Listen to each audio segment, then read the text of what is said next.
Hello दोस्तों, नमस्कार। स्वागत है आपका हमारे YouTube channel Uttarakhand GK very easy tricks में। और आज की इस वीडियो में हम बात करने वाले हैं उत्तराखंड परीक्षा वाणी क्लास 3 के बारे में। इससे पहले दोस्तों हमने उत्तराखंड परीक्षा वाणी की ये जो क्लासेज हमारी चल रही हैं, इसमें 2 पार्ट्स आप लोगों को प्रोवाइड करवा दिए हैं।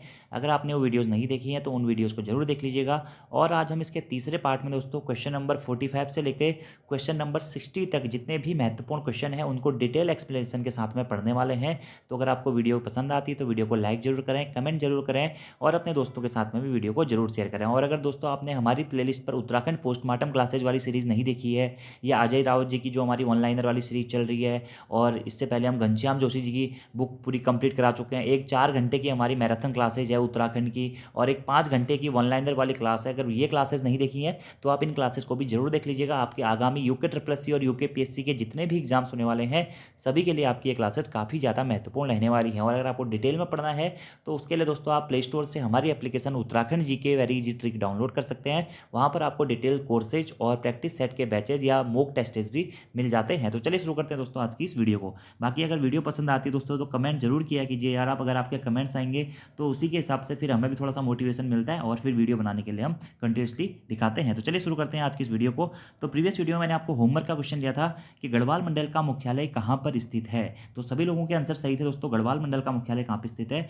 पौड़ी गढ़वाल जनपद में स्थित है गढ़वाल मंडल का मुख्यालय। अब यहीं से एक सबसे बड़ा प्रश्न आता है दोस्तों कि गढ़वाल मंडल, और इसी गढ़वाल मंडल को गढ़वाल कमिश्नरी भी कहते हैं दोस्तों। कुछ लोग गढ़वाल कमिश्नरी और गढ़वाल मंडल को अलग अलग समझते हैं, ऐसा बिल्कुल भी नहीं है। गढ़वाल मंडल या गढ़वाल कमिश्नरी की स्थापना कब हुई?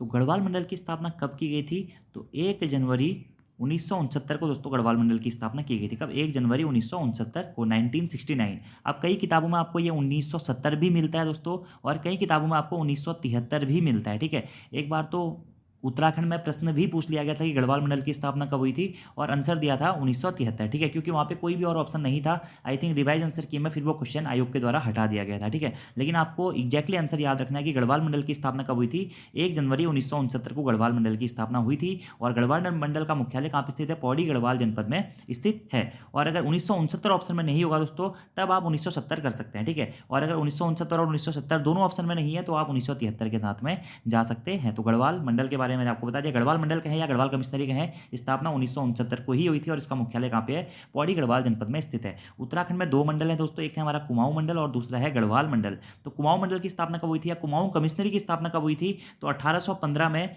कुमाऊं कमिश्नरी या कुमाऊं मंडल की स्थापना हुई थी। अब 1815 ऑप्शन में नहीं होगा तो फिर हम 1839 भी कभी कभी करते हैं। ठीक है, 1815 और 1839 में हमारी कुमाऊं कमिश्नरी या कुमाऊं मंडल की स्थापना हुई थी। और कुमाऊं कमिश्नरी का मुख्यालय जब इसकी स्थापना हुई थी उस टाइम पे कहाँ पे था? अल्मोड़ा में स्थित था। और उसके बाद में वर्तमान में कुमाऊं कमिश्नरी का मुख्यालय या कुमाऊं मंडल का मुख्यालय कहाँ पे स्थित है दोस्तों?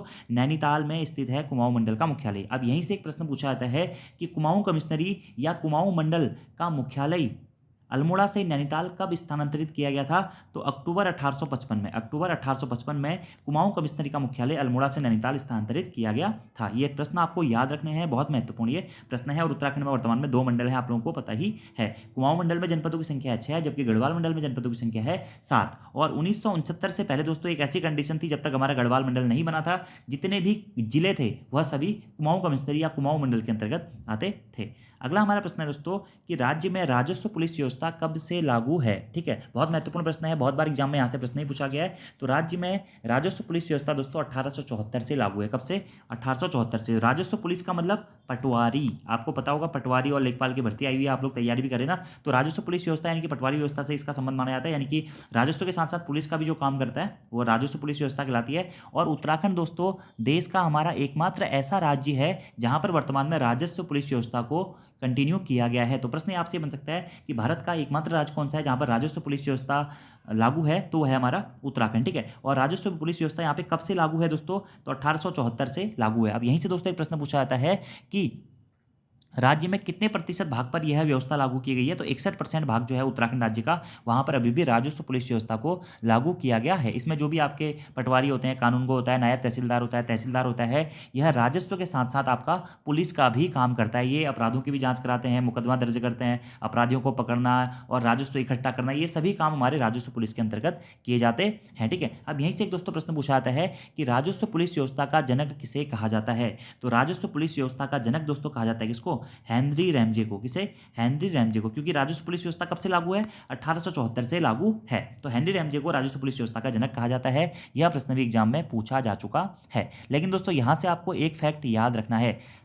पहला फैक्ट आपको याद रखना है, उत्तराखंड में पटवारियों की नियुक्ति कब की गई थी? तो पटवारी की नियुक्ति 1819 में ट्रेल के द्वारा की गई थी। किसके द्वारा? ट्रेल के द्वारा। तो उत्तराखंड में अगर आपसे दो प्रश्न पूछते हैं, अगर पूछाएगा कि उत्तराखंड में सर्वप्रथम राजस्व पुलिस व्यवस्था को किसके द्वारा शुरू किया गया था, तो उत्तराखंड में सर्वप्रथम राजस्व पुलिस व्यवस्था को ट्रेल के द्वारा शुरू किया गया था। कब? 1819 में। लेकिन ट्रेल ने कुछ ही क्षेत्रों में पटवारियों की नियुक्ति करी थी और कुछ स्पेसिफिक क्षेत्रों में पटवारी को कार्य पे लगाया था। तो राजस्व पुलिस व्यवस्था की शुरुआत किसने करी थी? ट्रेल ने की थी। लेकिन विधिवत रूप से या पूर्णतः यह उत्तराखंड के पूरा जितना भी उत्तराखंड में उस टाइम पे पार्ट आता था या उत्तराखंड में अंग्रेजों का जितना अधिकार होता था, उस पूरे क्षेत्र पर यह पुलिस व्यवस्था कब से लागू हुई थी? 1874 से लागू हुई थी, जो कि वर्तमान तक भी है। तो इसलिए विधिवत रूप से या 1874 से संपूर्ण उत्तराखंड में लागू हो गई थी, इसलिए हम इसका आंसर 1874 देते हैं। ठीक है, लेकिन सबसे पहले पूछा जाएगा कि सबसे पहले राजस्व पुलिस व्यवस्था को किसने शुरू किया था? ट्रेल ने शुरू किया था। कब? 1819 में, जब उसने पटवारी के पदों की नियुक्ति करी थी। और नॉर्मली जो अभी ये प्रश्न पूछा गया है कि राजस्व पुलिस व्यवस्था कब से लागू है? 1874 में। और राजस्व पुलिस व्यवस्था का जन्मदाता किसे कहा जाता है? तो आपको हेनरी रैमजे या हेनरी रैमजे को ही आपको मतलब फर्स्टली प्रायोरिटी देनी है। उत्तराखंड राजस्व पुलिस का जन्मदाता कहें या फिर जनक कहें, लेकिन सबसे पहले शुरुआत किसने करी थी? तो ट्रेल ने करी थी। ठीक है, तो ये थोड़ा सा कंफ्यूजन होता है यहाँ पे, याद रखना आपको। और अंग्रेजी शासनकाल में कुमाऊं क्षेत्र में दोस्तों हमारे 19 परगने और 125 पट्टियां थी, और गढ़वाल क्षेत्र में 11 परगने और 86 पट्टियां थी। ये प्रश्न भी आपको डायरेक्टली नोट डाउन करने हैं, एग्जाम्स के लिए बहुत ज़्यादा है दोस्तों, ये आपके महत्वपूर्ण प्रश्न हैं। अगले प्रश्न की बात करते हैं। निम्न में से जिलों व तहसीलों के संबंध में सुमेलित नहीं है। ठीक है, टिहरी जो हमारा जनपद है वहाँ पे घनसाली तहसील है, देहरादून में विकासनगर तहसील है, चमोली में मोरी तहसील है और पिथौरागढ़ में बेरीनाग तहसील है। तो उत्तराखंड में तहसीलों की कुल संख्या कितनी है? सबसे पहला प्रश्न तो ये आता है दोस्तों। तो उत्तराखंड में तहसीलों की कुल संख्या कितनी है? वो है आपकी 110। ठीक है, और उत्तराखंड में सर्वाधिक तहसीलों वाला जनपद कौन सा है दोस्तों? तो उत्तराखंड में सर्वाधिक तहसीलों वाला जनपद है पिथौरागढ़। पिथौरागढ़ में हमारी 13 तहसील है। और उत्तराखंड में सबसे कम तहसीलों वाला जनपद कौन सा है दोस्तों? तो वह है रुद्रप्रयाग और हरिद्वार। रुद्रप्रयाग और हरिद्वार में हमारी 4 तहसीलें हैं, 4 तहसीलें हैं। तो देखिए, टिहरी तहसील घनसाली जो तहसील है टिहरी में स्थित है, बिल्कुल सही है। विकासनगर तहसील देहरादून में स्थित है, बिल्कुल सही है। बेरीनाग तहसील पिथौरागढ़ जनपद में स्थित है, बिल्कुल सही है। जबकि मोरी तहसील दोस्तों चमोली में स्थित ना होकर कहाँ पे? उत्तरकाशी जनपद में स्थित है। तो इसलिए आपका इसका राइट आंसर हो जाएगा ऑप्शन नंबर सी, कि मोरी तहसील जो है उत्तरकाशी में स्थित है। तो कौन सा सुमेलित नहीं है पूछा है? तो ऑप्शन नंबर सी आपका सुमेलित नहीं है। अगला हमारा प्रश्न पूछा गया दोस्तों कि निम्न में से प्रश्न बात पढ़ लेते हैं, निम्न जिलों और ब्लॉकों में कौन सुमेलित नहीं है। ठीक है, तो यहां से भी थोड़ा इंपॉर्टेंट फैक्ट बात कर लेते हैं कि उत्तराखंड में ब्लॉकों की कुल संख्या कितनी है। तो उत्तराखंड में ब्लॉकों की या विकासखंडों की कुल संख्या है 95। इसमें से सर्वाधिक विकासखंड वाला जनपद कौन सा है? तो पौड़ी गढ़वाल दोस्तों सर्वाधिक ब्लॉक या विकासखंड वाला जनपद है, जहां पे हमारा 15 ब्लॉक या विकासखंड स्थित है। जबकि बागेश्वर और रुद्रप्रयाग दोस्तों यहाँ पर ये सबसे कम ब्लॉकों वाले जनपद हैं हमारे, जहाँ पर 3 विकासखंडों की संख्या है। ठीक है, तो याद रखना आपको, सर्वाधिक ब्लॉक या विकासखंड कहाँ है? पौड़ी गढ़वाल में। कितने? 15। सबसे कम कहाँ है? बागेश्वर और रुद्रप्रयाग में है 3, याद रखना आपको। ठीक है, तो ब्लॉक और उसको सुमेलित करना है। तो देखिए, सल्ट ब्लॉक अल्मोड़ा में है, हरिद्वार में गरुड़ ब्लॉक है, उत्तरकाशी में पुरोला ब्लॉक है, चमोली में थराली ब्लॉक है। तो कौन सा सुमेलित नहीं है पूछा गया? तो ऑप्शन नंबर बी दोस्तों आपका यहाँ पे सुमेलित नहीं है। क्यों? क्योंकि ये जो गरुड़ ब्लॉक है या विकासखंड है, यह बागेश्वर जनपद में स्थित है। कहाँ पे? बागेश्वर जनपद में स्थित है। जबकि सल्ट ब्लॉक अल्मोड़ा में स्थित है, पुरोला ब्लॉक उत्तरकाशी में स्थित है, जबकि थराली ब्लॉक कहाँ है? हमारा चमोली जनपद में स्थित है। ठीक है, अब दोस्तों यहीं से एक प्रश्न और आता है, उत्तराखंड में सर्वाधिक विधानसभा क्षेत्रों वाला जनपद कौन सा है? यानी कि उत्तराखंड में कौन सा जनपद ऐसा है जहाँ पे हमारे सर्वाधिक विधानसभा की सीटें हैं? तो हरिद्वार जनपद में सर्वाधिक विधानसभा की सीटें कितनी हैं? 11। और सबसे कम विधानसभा की सीटों वाला जनपद कौन सा है? तो 3 जनपद हैं, चंपावत, बागेश्वर और रुद्रप्रयाग। चंपावत, बागेश्वर और रुद्रप्रयाग सबसे कम विधानसभा सीटों वाले जनपद है, जहां पर हमारे विधानसभा की 2 सीटें हैं। तो ये जो 3 टर्म है दोस्तों, देखिए विधानसभा क्षेत्रों की कुल संख्या 70 है। 70 में से 13 सीटें एससी हेतु आरक्षित हैं, 2 सीटें एसटी हेतु आरक्षित हैं। और सर्वाधिक विधानसभा क्षेत्रों वाला जिला कौन सा है? वो है हरिद्वार। और सबसे कम विधानसभा क्षेत्र वाला जिला कौन सा है? चंपावत, बागेश्वर और रुद्रप्रयाग। ऐसे उत्तराखंड में ब्लॉक या विकासखंडों की संख्या कितनी है? 95 है। सर्वाधिक ब्लॉक या विकासखंड का है? पौड़ी गढ़वाल में। सबसे कम ब्लॉक या विकासखंड का है? बागेश्वर और रुद्रप्रयाग में। उत्तराखंड में सर्वाधिक तहसीलों की संख्या मतलब कुल तहसीलें कितनी है? 110 है। सर्वाधिक तहसील वाला जनपद कौन सा? पिथौरागढ़ है। सबसे कम तहसील वाला जनपद कौन सा है? रुद्रप्रयाग और हरिद्वार है। ये फैक्ट्स आपको डायरेक्टली याद रखने हैं, जो कि आपके अपकमिंग एग्जाम्स के लिए काफी ज्यादा महत्वपूर्ण रहने वाले हैं।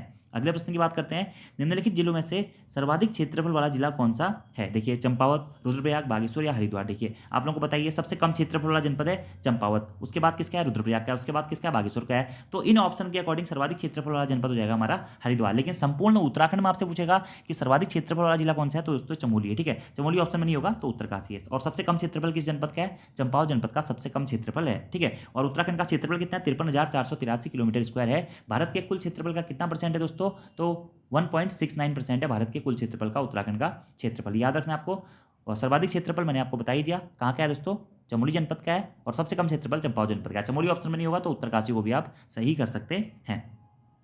अगला प्रश्न है, निम्नलिखित में से उत्तराखंड की महिला राज्यपाल कौन थी, या उत्तराखंड की पहली महिला राज्यपाल कौन थी दोस्तों, तो श्रीमती मार्गरेट अल्वा जी उत्तराखंड की पहली महिला राज्यपाल थी। ठीक है, और कौन से नंबर की राज्यपाल थी दोस्तों, ये 5वें नंबर की राज्यपाल थी। कौन, मार्गरेट अल्वा जी, और उत्तराखंड राज्य की पहली महिला राज्यपाल थी। ठीक है, वही दोस्तों अगर आपसे प्रश्न पूछा था कि इनका कार्यकाल कब से कब तक रहा था। ठीक है, तो अगर हम बात करें श्रीमती मार्गरेट अल्वा जी के बारे में, तो 2009 से लेकर के 2012 तक इन्होंने राज्यपाल के रूप में कार्य किया था। ठीक है, और यहीं से प्रश्न बनता है दोस्तों कि उत्तराखंड के प्रथम राज्यपाल कौन थे, तो उत्तराखंड के प्रथम राज्यपाल थे कौन, सुरजीत सिंह बरनाला जी। कौन थे, सुरजीत सिंह बरनाला जी थे। और उत्तराखंड की प्रथम महिला राज्यपाल कौन थे, तो उत्तराखंड के प्रथम महिला राज्यपाल थे कौन, Margaret Alva. Option number C आपका सही हो जाएगा। उत्तराखंड में कितनी महिला राज्यपाल बनी हुई है दोस्तों, उत्तराखंड में अभी तक 2 महिला राज्यपाल बनी हुई है। एक थी मार्गरेट अल्वा जी और दूसरी थी जो हमारी इससे पहले राज्यपाल भी रह चुकी है हमारी बेबी रानी मौर्य जी। अभी वर्तमान में हमारे उत्तराखंड के राज्यपाल कौन है, तो गुरविंदर सिंह है। गुरविंदर सिंह जी उत्तराखंड के वर्तमान में राज्यपाल हैं। और कौन से नंबर के राज्यपाल हैं, 8वें नंबर के राज्यपाल हैं। तो दोस्तों राज्यपालों का क्रम आपको याद रखना है, क्योंकि एग्जाम में एक बार प्रश्न डायरेक्टली पूछ लिया गया है कि उत्तराखंड के छठे राज्यपाल कौन थे। ठीक है, तो उत्तराखंड के छठे राज्यपाल कौन है, के पॉल जी हैं। के पॉल, इनके समय पे ही राष्ट्रपति शासन लगा था। तो मैं आपको लिस्ट बता रहा हूं, आप लिख लीजिएगा। उत्तराखंड के प्रथम राज्यपाल कौन थे, सुरजीत सिंह बरनाला थे। उत्तराखंड के दूसरे राज्यपाल कौन थे, सुदर्शन अग्रवाल जी थे। उत्तराखंड के तीसरे राज्यपाल कौन थे, BL जोशी जी थे। कौन थे, BL जोशी जी थे। और उत्तराखंड में कौन से ऐसे राज्यपाल है जिनका अभी तक सबसे कम कार्यकाल रहा था, तो वो थे BL जोशी जी। ठीक है, जो कि 2007 से 2009 तक रहे थे। ठीक है, और मार्गरेट अल्वा उत्तराखंड की चौथी राज्यपाल थी कौन, मार्गरेट अल्वा।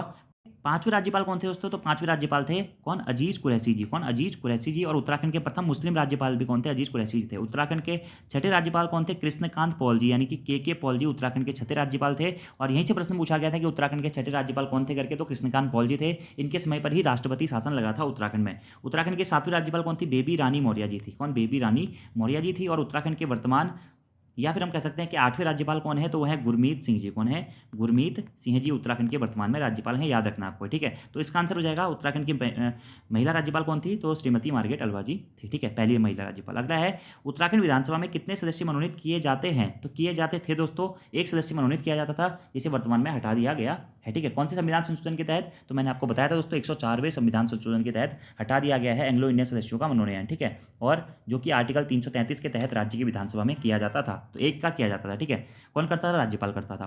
अगला प्रश्न है, राज्य लोक सेवा आयोग अपने कार्यों की वार्षिक रिपोर्ट किसे देता है, तो राज्य लोक सेवा आयोग दोस्तों अपने कार्यों की वार्षिक रिपोर्ट देता है राज्य के राज्यपाल को। किसे देता है, राज्य के राज्यपाल को देता है। और उत्तराखंड राज्य लोक सेवा आयोग या राज्य लोक सेवा आयोग के बारे में हमें कौन से आर्टिकल में पता चलता है दोस्तों, तो आर्टिकल 315 में पता चलता है। और उत्तराखंड राज्य लोक सेवा आयोग का गठन कब हुआ था, सबसे महत्वपूर्ण प्रश्न है दोस्तों, उत्तराखंड राज्य लोक सेवा आयोग का गठन कब हुआ था, तो उत्तराखंड राज्य लोक सेवा आयोग का गठन हुआ था दोस्तों 14 मार्च 2001 को। 14 मार्च 2001 को। अब आपको किसी किताब में ये आंसर मिलेगा 4 अप्रैल 2001। ठीक है, तो आप दोनों ही नोट कर लीजिएगा। वैसे एक्चुअलिटी में अगर आप इनके ऑफिशियल वेबसाइट पे देखोगे कि UKPSC यानी कि उत्तराखंड लोक सेवा आयोग की स्थापना कब हुई थी, तो 14 मार्च 2001 को हुई थी। और 14 मार्च 2001 अगर ऑप्शन में नहीं होगा तो 4 अप्रैल 2001 को भी आप सही कर सकते हैं। यहीं से प्रश्न आता है कि उत्तराखंड राज्य लोक सेवा आयोग के प्रथम अध्यक्ष कौन थे, तो NP नवानी जी थे। कौन थे, NP नवानी जी थे। बहुत बार ये प्रश्न एग्जाम में पूछा गया है। और वहीं से प्रश्न पूछा जाता है कि उत्तराखंड राज्य लोक सेवा आयोग के जो अध्यक्ष होता है या सदस्य होता है, उनकी नियुक्ति कौन करता है, तो उनकी नियुक्ति कौन करता है दोस्तों,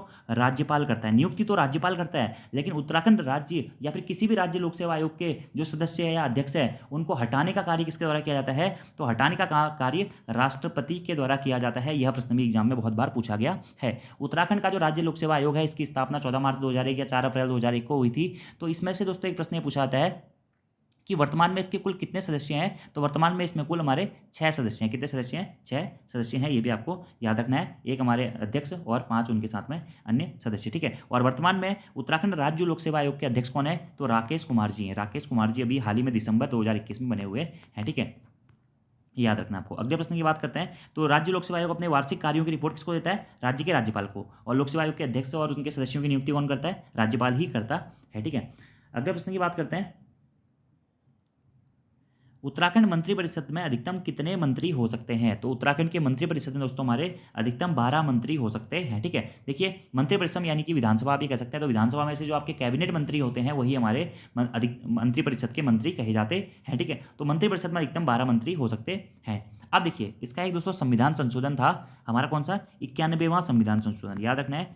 91वां संविधान संशोधन 2003 के तहत एक प्रावधान किया गया था कि किसी भी राज्य की विधानसभा में या किसी भी सदन में मंत्रियों की कुल संख्या जो होगी आपकी, उसकी कुल संख्या के 15% से अधिक नहीं होगी। तो मंत्री परिषद में कुल जितने भी हमारे सदस्य हो सकते हैं उनकी जो संख्या है वह कुल सदस्यों की 15% से ज़्यादा नहीं हो सकती। तो उत्तराखंड में विधानसभा की 70 सीटें हैं, तो 70 गुणा 15/100 करेंगे तो 11.5 के आसपास आता है। तो इसलिए उत्तराखंड की विधानसभा में या उत्तराखंड के मंत्रिपरिषद में कुल कितने मंत्री हो सकते हैं? तो कुल हमारे 12 मंत्री हो सकते हैं। तो संविधान संशोधन याद रखना है, 91वां संविधान संशोधन। अगला प्रश्न है, उत्तराखंड विधानसभा में अनुसूचित जनजाति के लिए कितनी सीटें आरक्षित की गई है? तो अनुसूचित जनजाति के लिए उत्तराखंड राज्य की विधानसभा में दोस्तों 2 सीटें आरक्षित की गई हैं। और ये 2 सीटें कौन कौन सी? मैं आपको बहुत बार बता चुका हूँ। चक्राता जो कि देहरादून जनपद में स्थित है, और नारंगबत्ता विधानसभा सीट, ये 2 सीटें अनुसूचित जनजाति के लिए आरक्षित है। जबकि अनुसूचित जाति के लिए कितनी? 13 सीटें आरक्षित हैं। कुल सीटें कितनी है? 70 हैं। सर्वाधिक सीटों वाला जनपद कौन सा उत्तराखंड राज्य की विधानसभा में? तो हरिद्वार में सर्वाधिक सीटें हैं। अगला प्रश्न है, उत्तराखंड के पहले राज्यपाल कौन थे? तो मैंने आपको बता दिया दोस्तों, उत्तराखंड के पहले राज्यपाल थे कौन? सुरजीत सिंह बरनाला जी, अभी थोड़ी देर पहले मैंने आपको बताया, ठीक है। अगला हमारा प्रश्न है कि उत्तराखंड विधानसभा के एक सदस्य नामित किया जाता है। तो उत्तराखंड का एक सदस्य नामित किया जाता है दोस्तों एंग्लो इंडियन समुदाय से, लेकिन अभी मैंने आपको बता दिया था 104वें संविधान संशोधन के तहत इसे समाप्त कर दिया गया एंग्लो इंडियन के मनोनयन को। तो वर्तमान में कोई भी सदस्य मनोनीत नहीं किया जाता है। अगला प्रश्न है, उत्तराखंड का राज्य पुष्प क्या है दोस्तों? तो मैंने आपको बहुत बार बता दिया उत्तराखंड का राज्य पुष्प क्या है दोस्तों, तो ब्रह्मकमल उत्तराखंड का राज्य पुष्प है, आप लोगों को याद भी होगा। अगला प्रश्न है दोस्तों कि उत्तराखंड में राष्ट्रपति शासन कब लागू हुआ था? तो उत्तराखंड में राष्ट्रपति शासन कब शुरू हुआ था?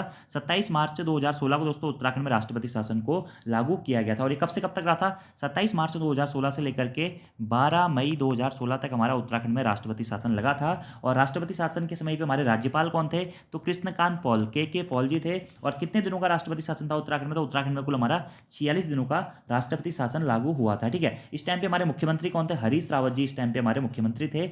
और उनके समय पर ही 27 मार्च 2016 से लेकर के 12 मई 2016 तक हमारा उत्तराखंड राज्य की तृतीय निर्वाचित विधानसभा के तहत दोस्तों हमारा राष्ट्रपति शासन को लागू किया गया था, जो कि 46 दिनों तक लगा हुआ था। बाकी ये टुकड़ों टुकड़ों में लगा था दोस्तों। पहले 27 मार्च को ये लगा, फिर 21 अप्रैल को नैनीताल हाईकोर्ट ने राष्ट्रपति शासन हटा दिया, फिर 22 अप्रैल को लगा, फिर 11 मई को फाइनली इसको सुप्रीम कोर्ट के ऑर्डर के बाद 12 मई को हटा दिया गया, याद रखना है आपको। तो कब लागू हुआ था? 27 मार्च 2016 को। कब खत्म हुआ? तो 12 मई 2016 को, ये भी याद रखना है। अगला प्रश्न है, उत्तराखंड के प्रथम पुलिस महानिदेशक कौन थे? तो उत्तराखंड के प्रथम पुलिस महानिदेशक कौन थे दोस्तों? अशोक कांत शरण जी उत्तराखंड के प्रथम पुलिस महानिदेशक थे। कौन? अशोक कांत शरण जी, ठीक है। अब दोस्तों यहीं से कुछ प्रश्न बात करते हैं। उत्तराखंड के प्रथम मुख्य सचिव कौन थे? तो अजय विक्रम सिंह जी उत्तराखंड के प्रथम मुख्य सचिव थे, ठीक है। उत्तराखंड के वर्तमान में पुलिस महानिदेशक कौन है दोस्तों? कमेंट बॉक्स में आपको आंसर देना है, उत्तराखंड के वर्तमान में पुलिस महानिदेशक कौन है। उत्तराखंड के प्रथम लोकायुक्त कौन थे? तो रजा उत्तराखंड के प्रथम लोकायुक्त न्यायमूर्ति थे। ऐसे ही उत्तराखंड के प्रथम मुख्य सूचना आयुक्त कौन थे? एस टोलिया उत्तराखंड के प्रथम मुख्य सूचना आयुक्त थे। उत्तराखंड के प्रथम राज्य महिला आयोग की प्रथम अध्यक्ष कौन थी? तो संतोष चौहान जी राज्य में प्रथम महिला आयोग की अध्यक्ष थी। उत्तराखंड के प्रथम महिला पुलिस महानिदेशक कौन थी? प्रथम महिला पुलिस महानिदेशक तो कंचन चौधरी भट्टाचार्य। कंचन चौधरी भट्टाचार्य उत्तराखंड राज्य की प्रथम पुलिस महानिदेशक थी, या प्रथम महिला पुलिस महानिदेशक कौन थी? कंचन चौधरी भट्टाचार्य थी, ठीक है। यहीं से प्रश्न आता है कि उत्तराखंड लोक सेवा आयोग के प्रथम अध्यक्ष कौन थे? तो NP नवानी जी उत्तराखंड लोक सेवा आयोग के प्रथम अध्यक्ष थे। उत्तराखंड राज्य मानवाधिकार आयोग के प्रथम अध्यक्ष कौन थे? तो विजेंद्र जैन जी मानवाधिकार आयोग के प्रथम अध्यक्ष थे। उत्तराखंड के प्रथम महाधिवक्ता कौन थे? तो मेहरबान सिंह नेगी जी हमारे उत्तराखंड राज्य के प्रथम महाधिवक्ता थे। कहीं कहीं आपको ललिता प्रसाद नैथानी जी का नाम भी मिलेगा, ठीक है। उत्तराखंड के प्रथम मुख्य न्यायाधीश कौन थे? तो अशोक अभय देसाई या अशोक अभयंकर देसाई, इस टाइप से उनका कुछ नाम था। तो या अशोक अभेंद्र देसाई हमारे उत्तराखंड राज्य के प्रथम मुख्य न्यायाधीश थे, ठीक है। प्रथम मुख्यमंत्री कौन थे? आपको बताइए, नित्यानंद स्वामी थे। प्रथम विधानसभा अध्यक्ष कौन थे? प्रकाश पंत थे। प्रथम निर्वाचित मुख्यमंत्री कौन थे? नारायण दत्त तिवारी थे। और प्रथम निर्वाचित विधानसभा अध्यक्ष कौन थे? तो यशपाल आर्या जी थे। और प्रथम राज्यपाल कौन थे? सुरजीत सिंह बरनाला थे। तो ये सारे फैक्ट दोस्तों आपको याद रखना इंपॉर्टेंट है और आपसे एग्जाम में भी पूछे जा सकते हैं। अगले प्रश्न की बात करते हैं। अगला हमारा प्रश्न है, उत्तरांचल का नाम उत्तराखंड कब रखा गया था? तो मैंने आपको बताया दोस्तों 1 जनवरी 2007 को हमारा उत्तरांचल का नाम परिवर्तित करके उत्तराखंड रख दिया गया था। ठीक है, तो दोस्तों आज की इस वीडियो में इतने ही प्रश्न करते हैं। अभी राजनीतिक प्रशासनिक ढांचा वाला जो लेसन है, इससे हमारा एक पार्ट और आएगा जिसमें हम इस लेसन को पूरा कंप्लीट कर देंगे। और जो भी फैक्ट बचे हुए हैं या जो इंपॉर्टेंट क्वेश्चन हैं, जैसे कि मैंने आपको अभी 1-2 चीज़ें नहीं बताई है, राज्य तितली, राज्य वाद्य यंत्र, या जो हमारा राज्य चिन्ह है उसके बारे में, या राज्य गीत के बारे में, राज्य पशु के बारे में ज़्यादा चीज़ें नहीं बताई हुई है, तो वो मैं आपको अगली आने वाली वीडियो जो रहेगी हमारी परीक्षावाणी की क्लास, उसमें बता दूंगा। बाकी आपको आज की ये क्लास कैसी लगी कमेंट बॉक्स में जरूर बताइएगा। बाकी वीडियो पसंद आती तो वीडियो को लाइक जरूर करें, कमेंट जरूर करें, अपने दोस्तों के साथ में भी जरूर शेयर करें। Thank you, thanks for watching video, see you next time, धन्यवाद।